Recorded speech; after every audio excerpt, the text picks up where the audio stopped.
What's going on? Welcome to a new edition of the Build Series. I'm your host, Kevin Kenny, and we have quite the guest for you today. Between the years 1980 and 2000, she sold more music than any other female country artist on planet Earth. She's an entertainment icon. She returns on April 7th to host the ACM Awards for the 16th time. The world knows her on a first-name basis, but I'll be polite right now and use both. Please give it up for Reba McEntire. Reba's going to be coming out and hanging out with us in just a few moments, but let's take a look at what we can expect on April 7th on CBS for the ACMs this year. Thank you very much, and welcome to the 21st Annual Academy of Country Music Awards. Our 21st birthday, the Academy's come of age. Hi, I'm Reba McEntire, and this is the Good Times Theater at Knott's Berry Farm. We're here to celebrate country music's hottest year. Well, this has been a big year in country music. You know, all through the century, writers and performers have been planting the seeds of country music. This is country's party of the year. Yeah, but personally, I stopped playing the slot machines yesterday. You know, you've been here too long when you're holding your plastic cup under the ATM machine. And I'm so proud to say that tonight marks my 10th appearance as your host. Okay, Taylor Swift just looked at me like I announced that I flew with the Wright brothers. With the boning, Spanx, and push-up bra, there's more special effects going on here than in Avatar. Just so happy to be here hosting my 13th Academy of Country Music Awards show this year. Thank you. Blake, you just read my part. I remember back when you were just a life support system for a mullet. Right. You know, I didn't get a chance to see a lot of your early career until we got the History Channel. That is.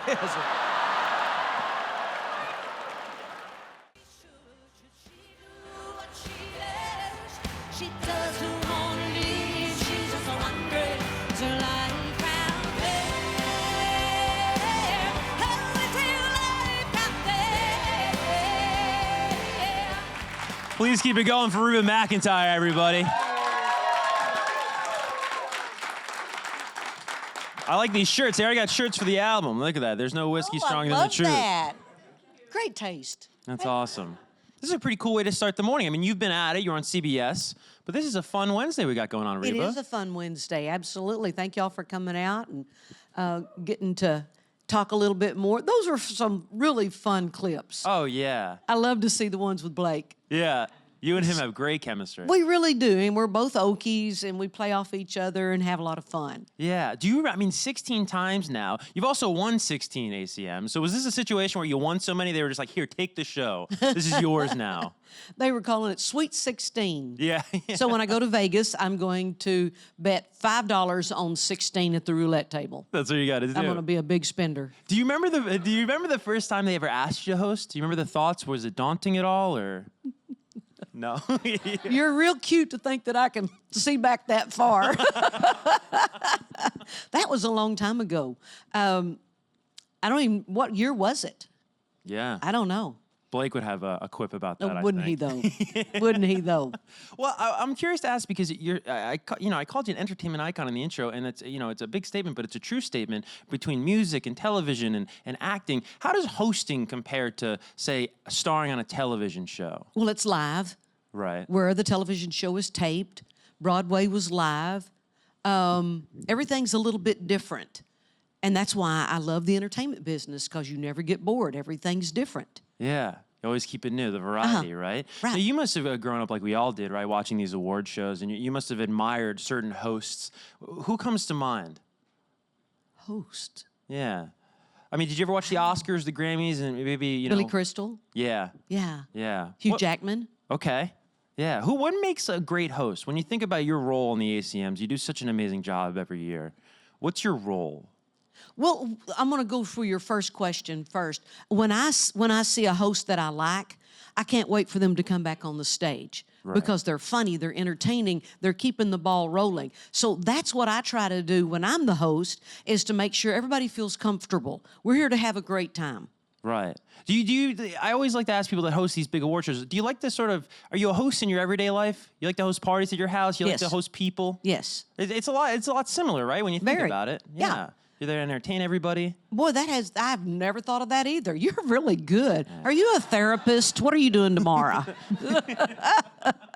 But it is true. If you like to host parties at your house and you are a people person, then it would make sense that you would be a host of an award show. Right. And what makes the ACMs, maybe we have some non-country music fans, if those exist, that are watching Build Never. right now. Never. Never. No.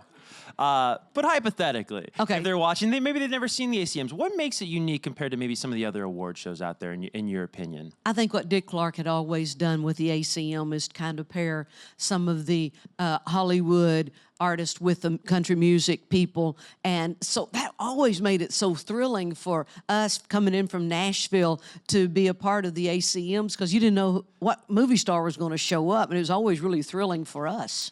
It's so funny you say that, Reba. I was lucky enough, I worked at the ACMs last year, and it's so funny those interactions you just alluded to right there between these actors, and they don't I think of a trio like Midland, right? Who are those are some fun guys, and they were there on the red carpet last year, and they're having a few adult drinks, and then actors from Hollywood, and they're welcoming them up on our platform, and it's just like the clashing of those worlds is so cool, and it's kind of only happens like you just said at the ACMs every spring. Absolutely, and it's really exciting. And I don't think they let us know, or I hadn't found out who's coming, who's going to be in the audience until we get there for rehearsals. What they do at rehearsals, like where you're sitting, they'll have a cardboard, white piece of cardboard, thank you, sitting there with a picture of the artist that's going to be sitting in that seat. So we're going, oh my gosh, they're going to be here, and where am I sitting? And everybody's looking and hoping they're sitting close by.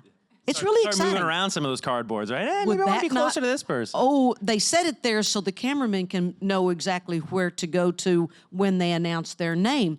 And so that would be ornery. Oh, that would be so much That'd be great. fun. I always think of those. If that happens to happen, his fault.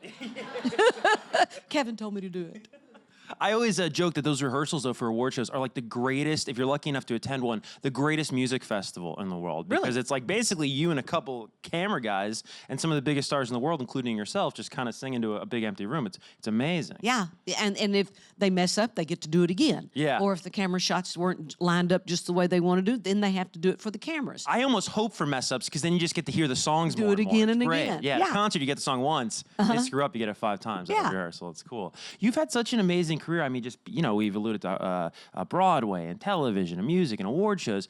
I want to take it back, and I don't know how often you're asked about this, but I wanted to ask you about and I hope I say this right, the Kiowa High School Cowboy Band.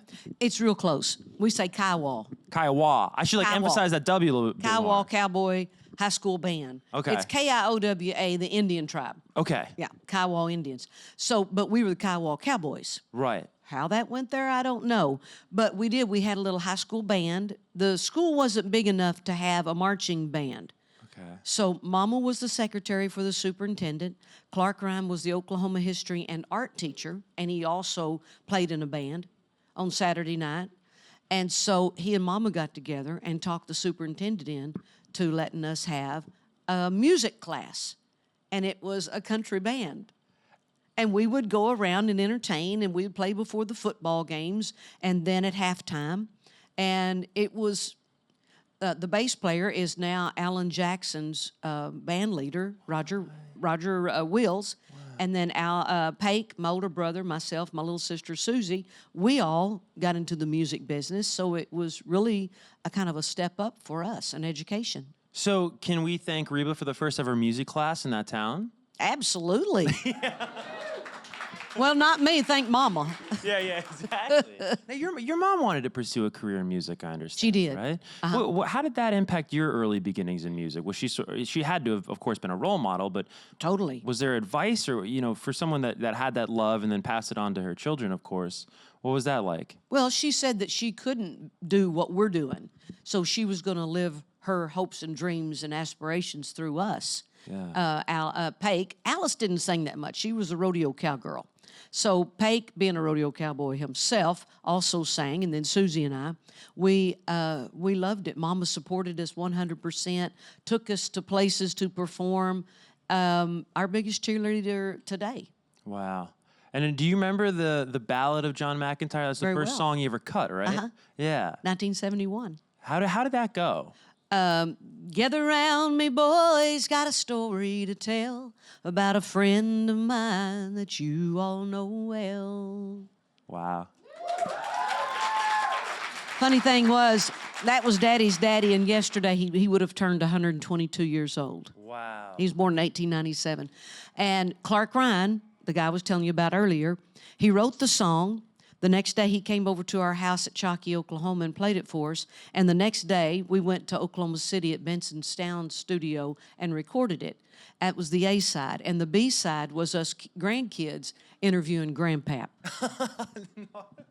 That's amazing. And I've got the 45 sitting on my desk at the house. Oh, that's amazing. Yeah. Do you ever just marvel, though, and it probably doesn't happen too frequently because life moves so fast, it's tough to, but if you think about right now, how nervous you must have been in that studio cutting that song that day, and just sort of with such ease, you can host a national televised award show today.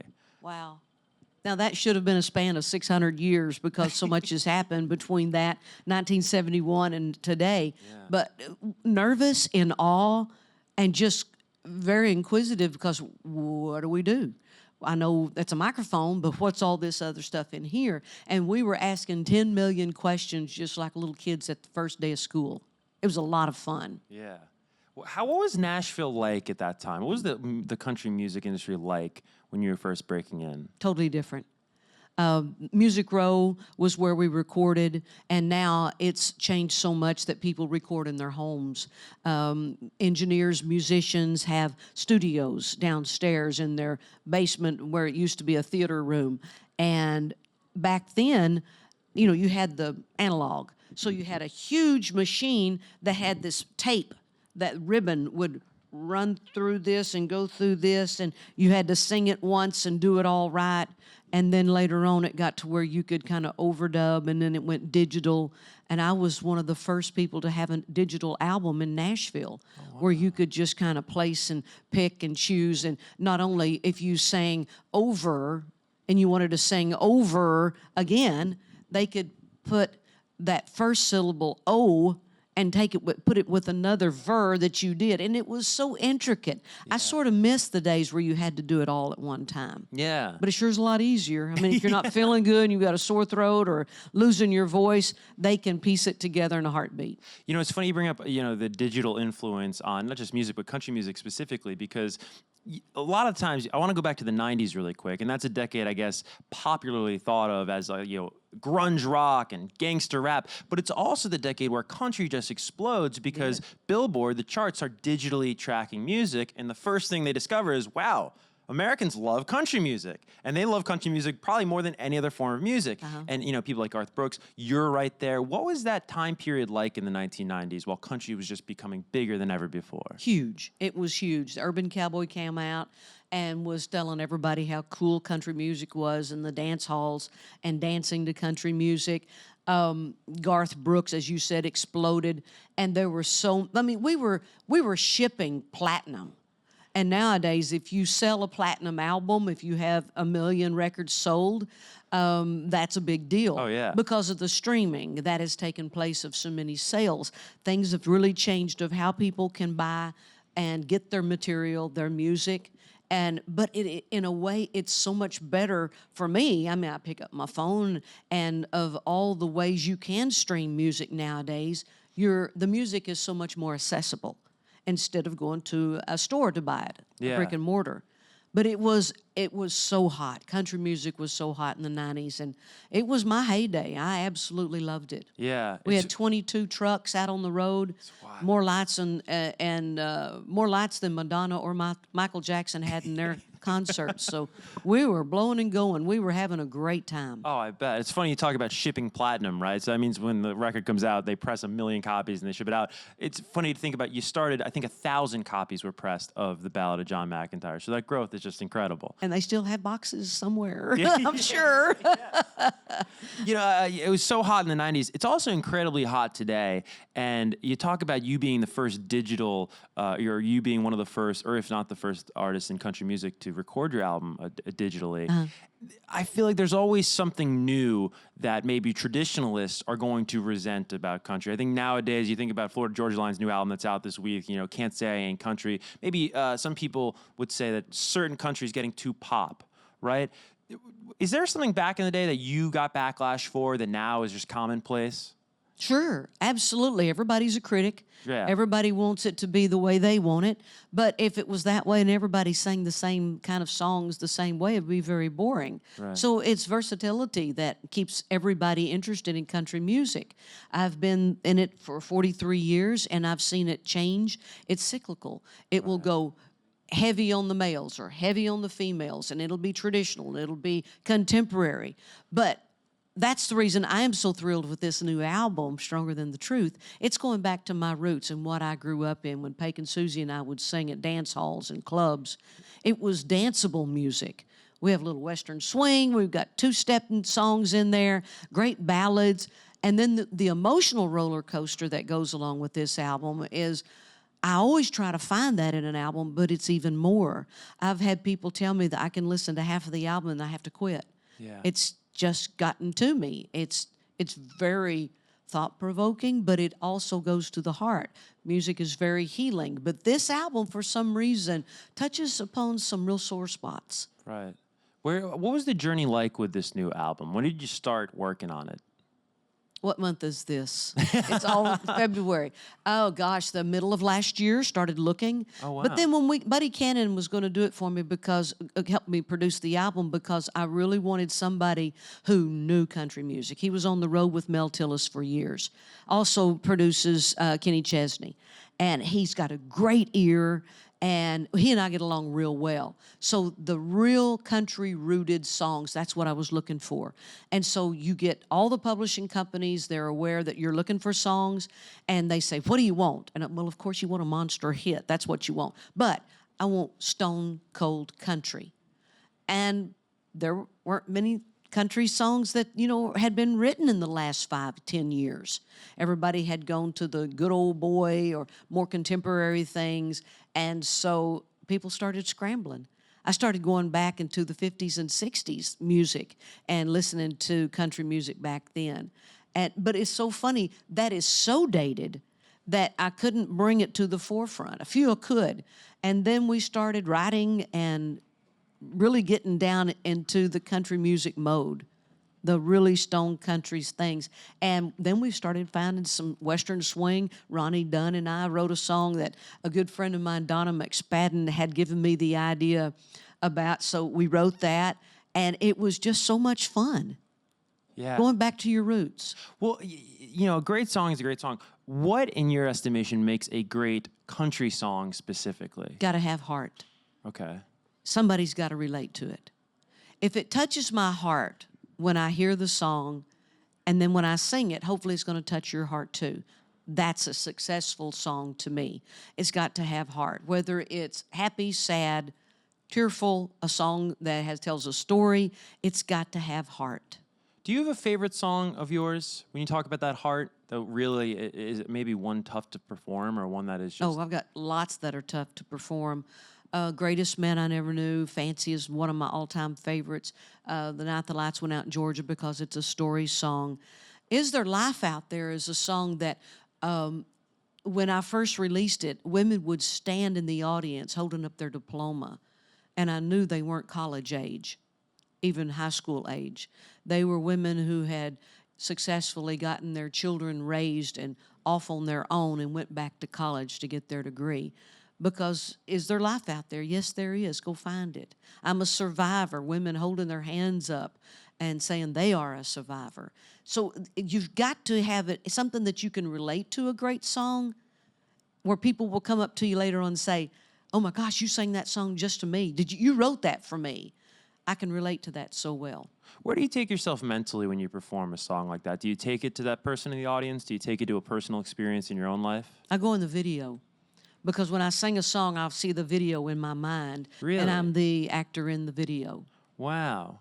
Did you have a big hand? I mean, you have some great music videos from throughout the years. Do you have a big hand in the creativity and in the vision behind the music videos? Not usually, because I let everybody do their job. Okay. I'm the singer. Yeah. And so I usually let the director come up with the concept. But for example, just like them horses, I went to Jim Weatherson, the head of the record label, and told him, I said, I want to do Just Like Them Horses, and I've got an idea, I got a concept for the video.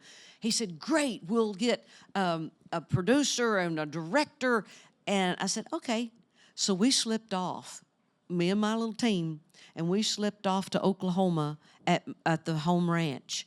And I used my nephew's truck, their horses, and I wanted it just to be bare bones, black and white. And Mama was the star of the video, and we had a blast doing it. That's awesome. What's a song that, we were just talking about all these great songs you've given us in the past. What's a song that is on the record that we haven't heard yet that you can kind of tip us off to that you're really excited? On the record that's coming out? Yeah, on this new album. What's one of them that you haven't? Well, you only heard one. Well, that's what I'm saying. What's one? Let's tease the audience, Reba. Let's get people excited about the album. Okay, all right. Then I'll talk about the one that Ronnie and I wrote. Oh, please. How about that? Yes. It's a song called "There's No You in Oklahoma," and that's okay with me. Is that not a hoot? Donna McSpadden gave me the idea for that, and so I gave it to Ronnie, and he wrote it, and then I changed a few lines, and so it was a great collaboration. And that's Amazing. a song you can definitely dance to. Awesome. The band's going to have a blast performing that. That's awesome. Now, the album arrives, this is great in terms of timing, it arrives April 5th, just 2 days before you host the ACM. So it's going to be... Isn't that funny how that worked out?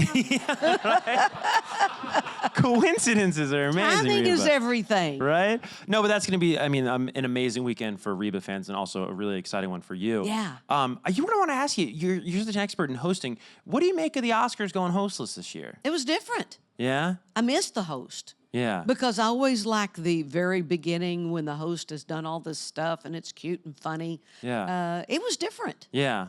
Right. They should have called you. Well, Maybe next year. maybe You and Billy next year. Crystal. But Alicia Keys, I thought she did a great job at the Grammys. Yes. So I don't know. It'll be different to see the Oscars and see how it plays out with just the voiceover. Yeah. Coming up next. Yeah, exactly. I don't know. It's not Might going to be any good. ACMs, I'll tell you that. No. All right, let's get to some studio audience questions. We've got 4, I believe. The first one's going to come from over here. Hi there. I'm trying not to get tongue-tied. I've been a huge fan of yours ever since I can remember. My family and I are huge country fans, and you're one of our favorites. Thank you. I was wondering, for your albums, for the new album specifically, how many songs do you normally record, and what's your process like for choosing which ones end on the final track list? Because I'm assuming it's difficult to pick.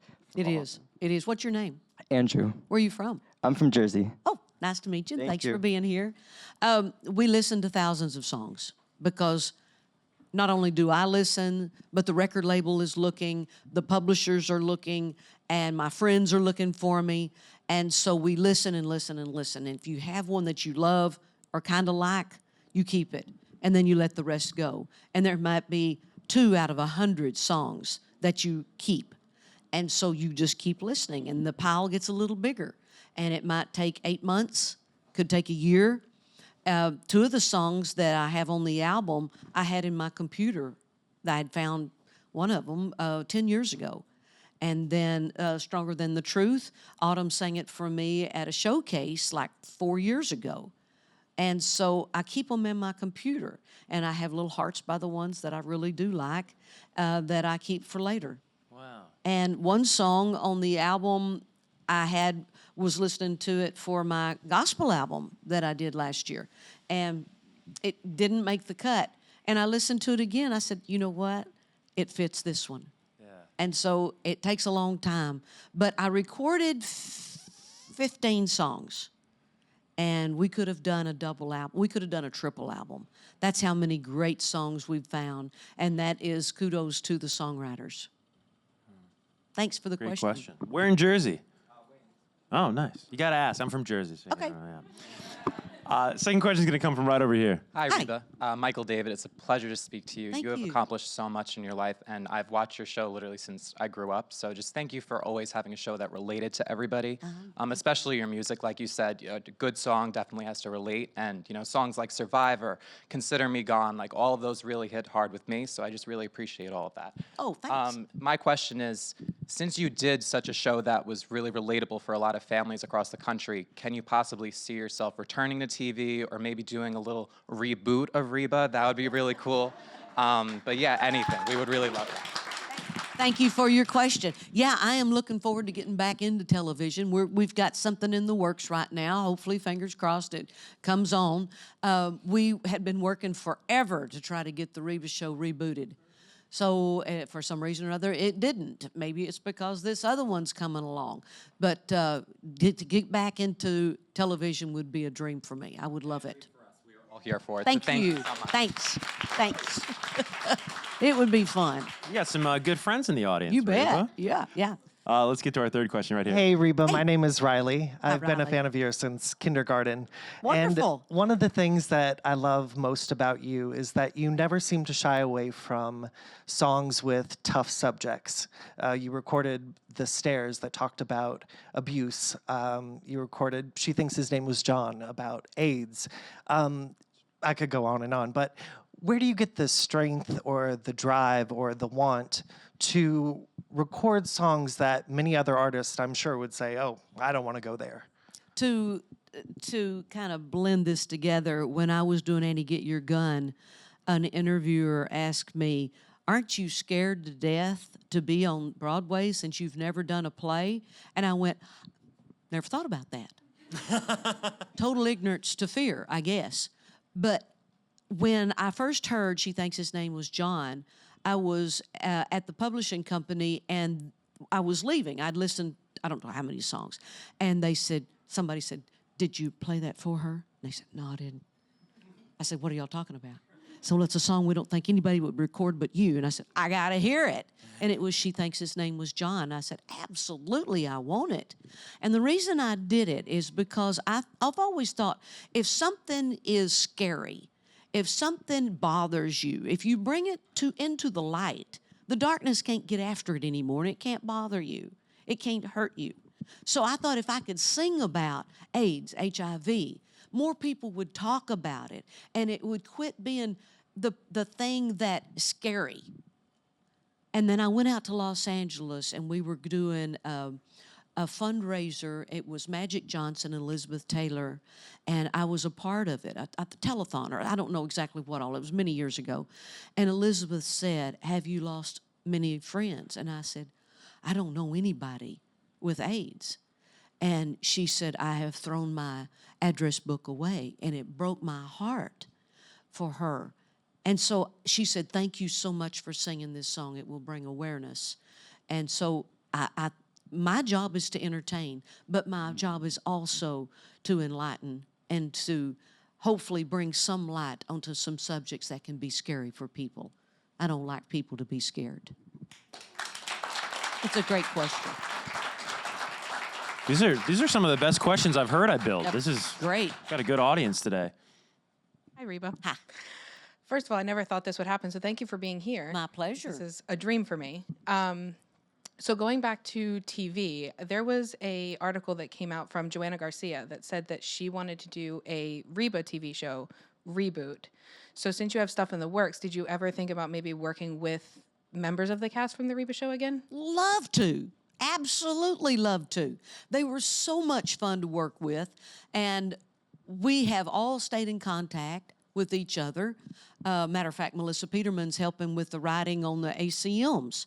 So it's fun. And, you know, it wasn't work going to work on the Reba TV show. We got in there, we visited, and the director would say, okay, guys, we got to get to work here. Oh, I thought we were. I don't know what y'all are talking about. He said, no, you got to get with the script. Oh, well, we were having a great time. But yes, we would love to. Awesome. Thank you. Thank you. We have one final question. It's actually going to come from Twitter over here. It Oh, comes okay. from at Little Red Dolly. How do you keep your positive outlook, Reba? That's what they want to know. Because I'm grateful, I'm thankful. And when you remain with that attitude, I wake up in the morning, thank the Lord for a great night's sleep, and it's going to be a great day because He made it. And when you start it positive, it rolls with it. I mean, if you wake up in a bad mood and negative, that sticks. It don't want to go away from you. Willie Nelson said one time that if you have a bucket of apples and there's one rotten apple in that bucket, they're all going to turn rotten. So I keep myself surrounded by positive, great people who are creative and love life and are thankful as I am. and just to stay positive. That's pretty much 100% of the game right there. Yeah. Can we start every morning with Reba? This is like, this is the positivity we need. Hell, thanks. Yeah, Thanks. it's contagious. It really is. Thanks. Thanks. All right, well, it has officially started snowing, so we want Is to it send really? Reba Oh my on. gosh, look at that. Yep, it is. Brought the snow, Reba. Well, I didn't mean to do that. You've got a busy day, though, so we really appreciate you stopping by. Again, the new album, Stronger Than the Truth, is out everywhere April 5th, and you can catch Reba on CBS for the 16th time hosting the ACM Awards on April 7th. One more time, everyone, for Reba McEntire. Thank y'all.